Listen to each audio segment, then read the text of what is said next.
سلامونه هیله د ټوله به ښایست ژوند په خیر وي. تاسو اول دغه ویډیو در سره واورئ. خبرې ته غوږ شئ.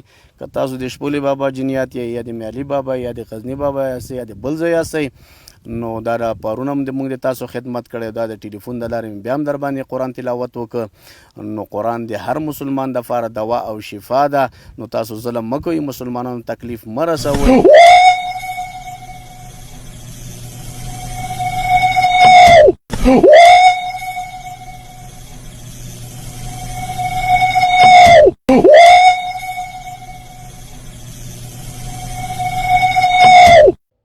دا ویډیو څو ورځې مخکې پر لیکه سوه چې ډېر خلکو دا ویډیو ولیدله. په دې کې دغه یو کوډګر تعویضګر ادعا کوي چې ګواکې له پیري سره خبرې کوي. د ده په خبرو کې اول شی دا وایي تاسو د کوم ځای پیرانیان یاست؟ د پلانکي بابا د پلانکي بابا د پلانکي بابا. یعنې دی و د خپلو مریدانو ته دا ښیي چې دا پیرانیان خپله داسې پر ډلو ویشل سوي دي چې هر قبر هر زیارت خپل ځانګړي پیرانیان لري. دا یوه خبره. دویمه خبره ده غوښتل چې دا شی په ثبوت ورسوي. دغه تعویضګران دا کوټګران دغه چې ځان ته خلیفګان و پیران وایي دوی له جنیاتو سره هم خبرې کولی سي. صحیح ده ومنو چې د جنیاتو سره خبرې کوي. یو دا جنیات کومه ژبه وایي؟ یعنې چې په هره سیمه کې وي په هماغه لهجه غږېږي. په هرات کې دري ژبه وایي، په کندهار کې زما رقم لهجه، او په وردګو کې د وردګو لهجه، په خوست کې د خوست لهجه، په غور کې بیا هغه لهجه. یعنې په هره سیمه کې چې ژوند کوي هماغه لهجه. یعنې دوی هم داسې لکه موږ دغسې پر قومونو ویشل سوي دي، پر دغه ژبو ویشل سوي دي، پر دغه غټو قومونه منا ترکمني و ازبکي و پشي و دا ژبې هم دوی وایي. په چین کې بیا چینایي ژبه وایي. له دا پیران څخه باید دا پوښتنه وسي چې ښه د دوی ژبه کومه ژبه ده؟ دا یوه خبره. دویمه، که دا پیری مسلمان وي نو مسلمان خو مسلمان ته ضرر نه رسوي.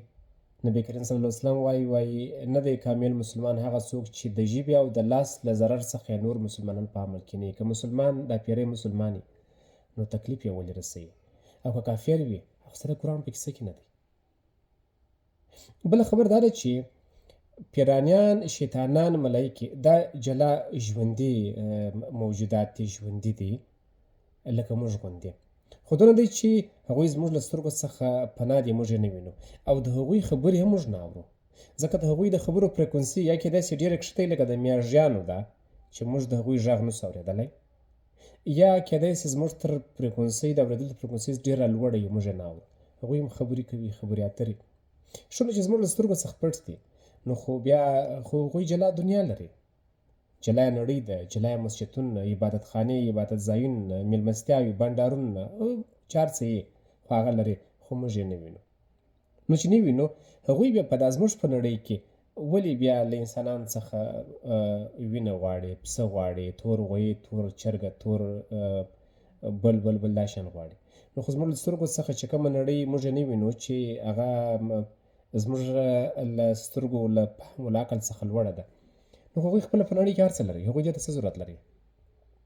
بل دا ملایان چې په بخښنې سره ملایان نه، دغه تعویضګرانو، دغه خلیفګانو، دا پیران چې موږ په دغه بیروي، په پیرانیانو هم بیروي، یا وایي زما پیری په هټ خوشحاله کېږي، زما پیری یعنې ما ته شکرانه راکړه، پیسې راکړه. ځینې بیا وایي چې ما دغه پیرانیان دغه کړي دي، څه شي ورته وایي، تسخیر ورته وایي که څه شي ورته وایي، چې نور هغه زما په قول دي. نو خو دغه ته یې وریلا کوي، اسرائیل ته چې د اسرائیل له بانکونو څخه داسې ډالر درته راوباسي، نو تاسې ولې له دا مسکینانو څخه له 100 زرو 2000 اخلئ؟ ولې دغه څخه پسو، غویو، چرګو دا شیان اخلئ؟ ولې دغه څخه د دروغ په نامه شیان اخلئ؟ نو خو هلته دغه څخه یې واخلئ. د قرآن کریم د سورت زاریات 50 مبارک آیات یې زه په کمنټ کې تفسیر و شانږدمه. بسم الله الرحمن الرحیم وما خلقت الجن والانس الا ليعبدون. الله جل جلاله فرمایي وایي ما انسانانو پیرانیان داسې عبث نه دي پیدا کړي، بلکې د عبادت لپاره پیدا کړي چې هغوی زما عبادت وکړي. یعنې هدف یې دا دی چې د الله تعالی عبادت وکړي. خو دغه پیرانو، دا خلیفګانو دا بد بلاوي دوی وایي چې یا د الله عبادت پرېږده، د خلیفه عبادت وکړئ، د پیر عبادت وکړئ، د خانقاه عبادت وکړئ، د دربار عبادت وکړئ. کنې زه پیرانیان لرم، پیرانیانو سره زه خبرې کوم، هغه مې تسخیر کړي دي، که هغه څه ورته وایاست چې هغه مې معنا زما په قول دي، زما له قوله څخه نه اوړي. دا ټول ستاسو د شکولو لپاره، ستاسو د پیسو ترلاسه کولو لپاره، ستاسو د غولولو لپاره دامونه یې جوړ کړي دي. زه پیری لرم، زما کرامت لرم او ما ته به تور پسه راولي و ما ته به دا کوي دا کوي، که دا ونه سي نو بیا تا تاوان رسوي.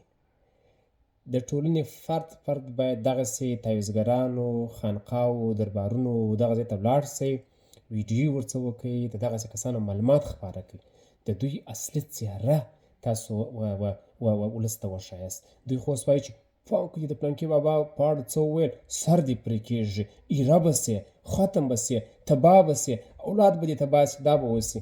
دا تاسو ویرولي یاست.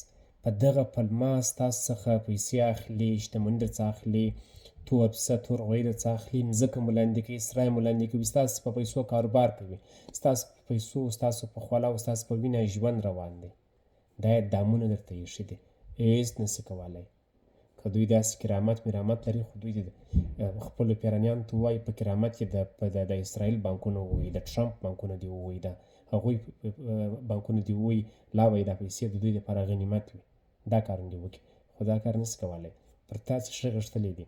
ستاسو له کمعقلۍ څخه، زموږ له کمعقلۍ څخه کار اخلي او ځان و خپلو هدفونو ته رسوي. مه پرېږدئ دا ټوله غله دي، دا حرام خواره دي، دا غله دي، مه پرېږدئ ټوله. پس راټینګ یې کړئ دا کسان.